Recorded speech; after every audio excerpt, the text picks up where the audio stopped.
Thank you. Thank you, Mother. Thank you. Thank you.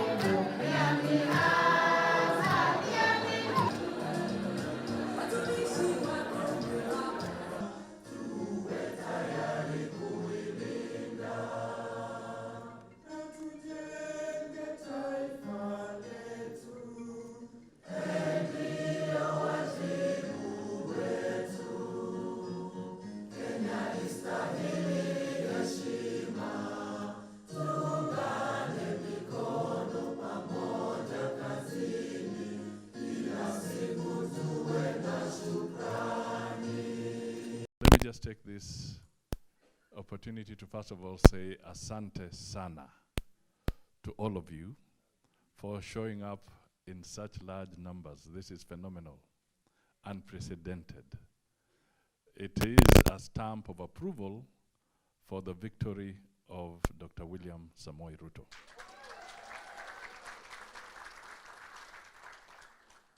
The second point is for me to say that Kenya belongs to you. We need your help now, tomorrow, the day after, and next year. We have an economy to rebuild. We have a country to change. We have to create jobs. And clearly we'll not do it alone.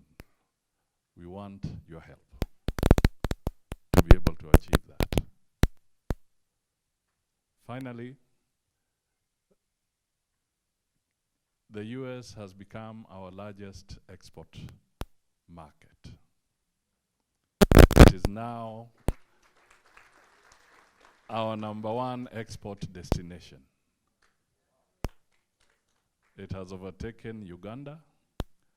It has overtaken the UK, so it is the #1 export destination.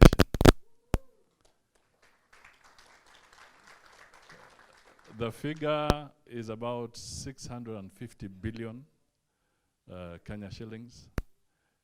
Can you help us make it 1.5 trillion?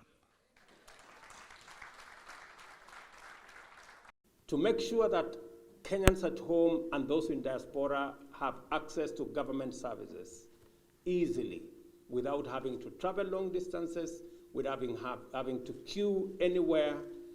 I have undertaken that in the next 6 months, all government services will be digitized and will be available online.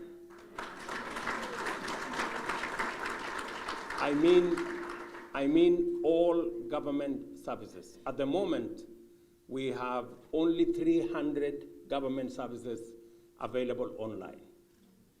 But in the next 6 months, we will have onboarded 5,000 government services online and available on the digital platform, so that even when you are anywhere in the world, you can still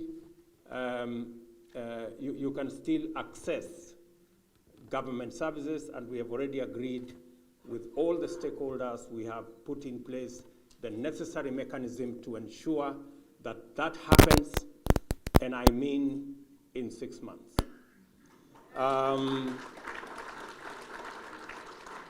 That will assist many of you who today are traveling very long distances to look for simple things that are consular services. And I have told Mutua and my good sister Rosalie here that they must come up with a mechanism where you don't have to travel to come and look for your passport in Washington, D.C., or if you're living in Minnesota, if you're living in North Carolina, if you're living anywhere in any part of the U.S., you should be able to get those services online, or they have to design a mechanism where even if biometrics are required, they should be available in your town, because that's a possibility. So, and I know how that can be done, just in case, Mutua, you need ideas on how it will be done. Let me take this moment to thank each and every one of you for doing what a patriotic citizen of any country would do, that you mind about your country, that you pray about your country, and thank you for your support. I was here a few months ago, just under maybe 6 months ago. I had a conversation with many of you on what you thought about the future of our country. I explained to you why it was necessary for us to reset the calibration of our country, why we need to re-engineer our present and refocus our future.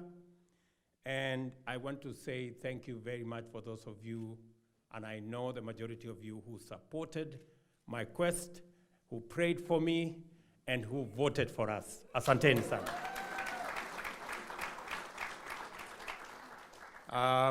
Let me also take this opportunity on behalf of Kenyans, all of them seated here, elected from both sides of the divide.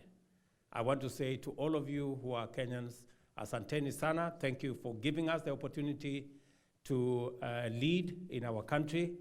Whether we are on this side of the divide or on the other side of the divide, we are all leaders, and I want to appreciate that you participated in bringing this together. And let me say, this election, the election on the 9th of August, was very special. Special in two ways, significantly. Number one is that this election was different. It was about issues. It was about an agenda and a program for the transformation of our country, and both sides of the political divide sold their program, their manifesto, their agenda to the people of Kenya. And the most significant thing that happened is that this year we voted and we extinguished the flames of ethnicity in our country.